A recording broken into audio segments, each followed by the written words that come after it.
Good morning to all of you and welcome to the Parsva International School. Last class में अपन ने जो discuss किया था वो था क्वेश्चन नंबर सेकंड, थर्ड और फोर्थ। आज एक नया टॉपिक पढ़ेंगे। टॉपिक का नाम है मेमोरेंडम रिवैल्यूएशन अकाउंट। क्या होता है मेमोरेंडम रिवैल्यूएशन अकाउंट? देखो, आप लोगों ने आज तक जो पढ़ा था वो था रिवैल्यूएशन अकाउंट। आज जो स्टार्ट करेंगे ना बेटा वो है मेमोरेंडम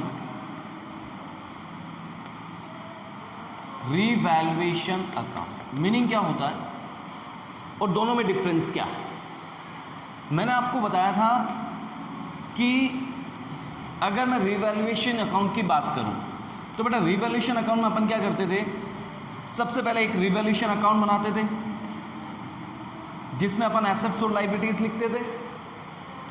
रिवैल्यूएशन अकाउंट बनाने के बाद आपको पता है जब अपन नई बैलेंस शीट बनाते थे, न्यू बैलेंस शीट मतलब सी के आने के बाद की, आफ्टर सीज एडमिशन, तो आपको पता है उस न्यू बैलेंस शीट के अंदर हम जो एसेट्स और लायबिलिटीज अपन दिखाते थे न्यू बैलेंस शीट के अंदर, वो नई वाली वैल्यू हुआ करती थी। एक एग्जांपल मैं आपको याद कराता हूं। फॉर एग्जांपल मान लीजिए एक बैलेंस शीट है जिसमें एक एसेट लिखी हुई है लेट सपोज लैंड, और यहां वैल्यू लिखी है 10,000। नीचे लिखा हुआ है एडजस्टमेंट्स के अंदर कि इस लैंड का जो रीवैल्यूड प्राइस है, आज का प्राइस है, मान लीजिए वो 12,000, 13,000 है, 14,000 है, जो भी मान लेते 12,000। अब अपन रिवैल्यूएशन करते थे तब अपन क्या करते थे भाई, एक लैंड जिसकी वैल्यू 10,000 है बुक्स में, उसकी आज करंट वैल्यू 12,000 है, मतलब उसकी वैल्यू 2,000 रुपये से बढ़ गई है, 2,000 से बढ़ गई है, मतलब एक एसेट बढ़ रही है, हमारे लिए फायदा हो गया। आपको पता है अपन यहाँ लिखते थे एसेट इंक्रीज होती थी तब वर्ड लिखते थे बाय लैंड कितने रुपए, यहाँ लिखते थे अपन जितने से एसेट बढ़ी, कितने से बढ़ी 2,000 से, अपन यहाँ 2,000 लिखते थे। फिर अपन नई वाली बैलेंस शीट में पहले लैंड 10,000 थी, आपने 2,000 से बढ़ा दी, इसका मतलब नई वाली बैलेंस शीट में जो लैंड आएगी ना 10 थी, 2 से बढ़ गई 12 आ गई। मतलब रिवैल्यूएशन में क्या होता था बेटा, न्यू बैलेंस शीट के अंदर न्यू वैल्यूज आती थी, ओल्ड वैल्यूज नहीं आती थी, और इससे लमसम आपकी जो बैलेंस शीट है वो पूरी चेंज हो जाती है। तो कई बार पार्टनर्स क्या डिसाइड करते हैं कि ये जो बैलेंस शीट के अंदर न्यू वैल्यू आ रही है इसकी बजाय बैलेंस शीट में ओल्ड वैल्यू आ रही है।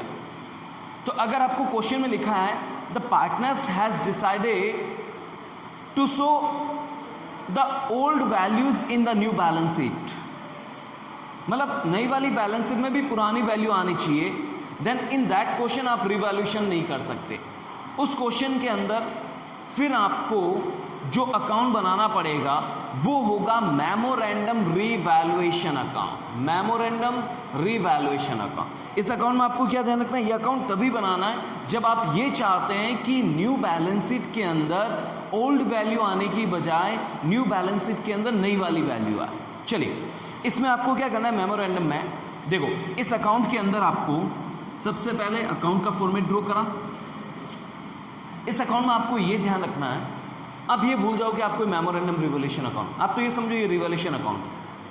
आप लोगों को पता है इधर सारे फायदे लिखने और इधर सारे घाटे लिखने, प्रॉफिट और लॉस पहले यहां लिख देना था।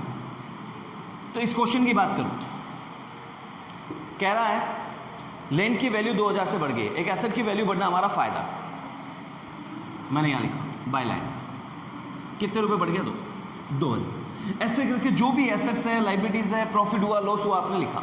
फिर अपन क्या करते थे इस अकाउंट में, इधर की टोटल में से इधर की टोटल माइनस करते थे, इधर बचा तो प्रॉफिट, इधर बचा तो लॉस, तो इधर बच रहा है, आप लोग एक वर्ड यूज करते थे प्रॉफिट हुआ, और ये प्रॉफिट अपन बांटते थे ओल्ड पार्टनर ओल्ड रेशियो। आप अभी भी ओल्ड पार्टनर ओल्ड रेशियो में बांट देंगे।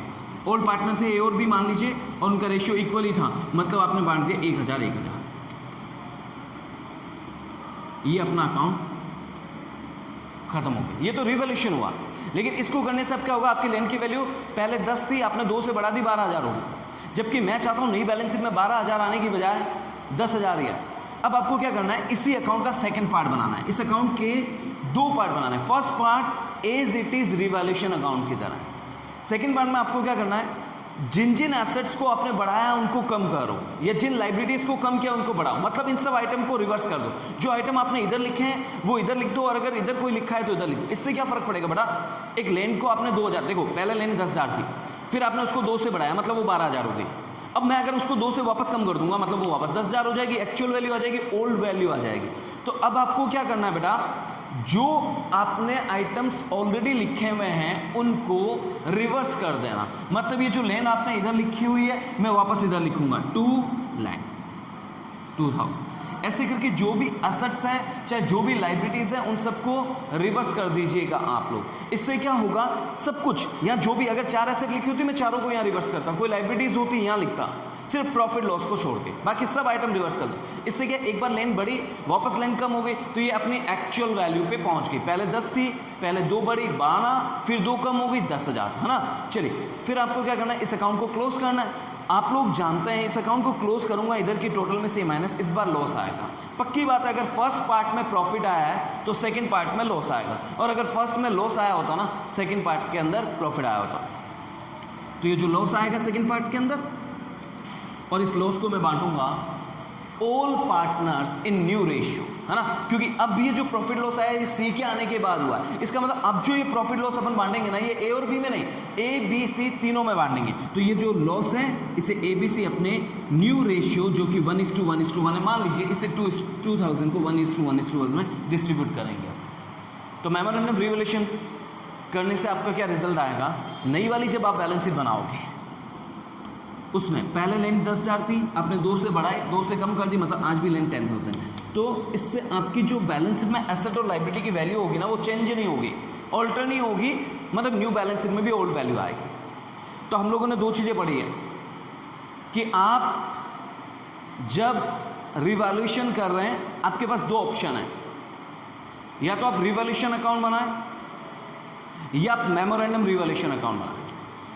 अगर आप लोग रिवैल्यूएशन अकाउंट बना रहे हैं तो आपको यह ध्यान रखना है, रिवैल्यूएशन करने से एसेट और लायबिलिटीज की वैल्यू चेंज हो जाती है। लेकिन अगर आप मेमोरेंडम रिवैल्यूएशन से जाएंगे तो आपकी एसेट और लायबिलिटीज की वैल्यू में कोई चेंजेस नहीं आएगा। इसमें आपको क्या ध्यान रखना है? 2 पार्ट होते हैं, फर्स्ट पार्ट और सेकेंड पार्ट। अगर फर्स्ट पार्ट में प्रॉफिट निकलेगा तो सेकंड पार्ट में ऑटोमेटिकली लॉस निकलेगा, क्योंकि आपने सारे आइटम रिवर्स कर दिए। और अगर फर्स्ट में लॉस निकला तो सेकंड में प्रॉफिट निकलेगा। फर्स्ट पार्ट आपको डिस्ट्रीब्यूट करना है old partner old ratio, and जो सेकंड पार्ट है वो आपको डिस्ट्रीब्यूट करना है old partners. Old partner means A B C, या यूं बोलो न्यू फर्म्स पार्टनर, जो नई वाली फर्म में पार्टनर है, इन देयर न्यू रेशियो। चलिए, तो ये मेमोरेंडम रिवैल्यूएशन अकाउंट आपको समझ आया होगा। Have a nice day.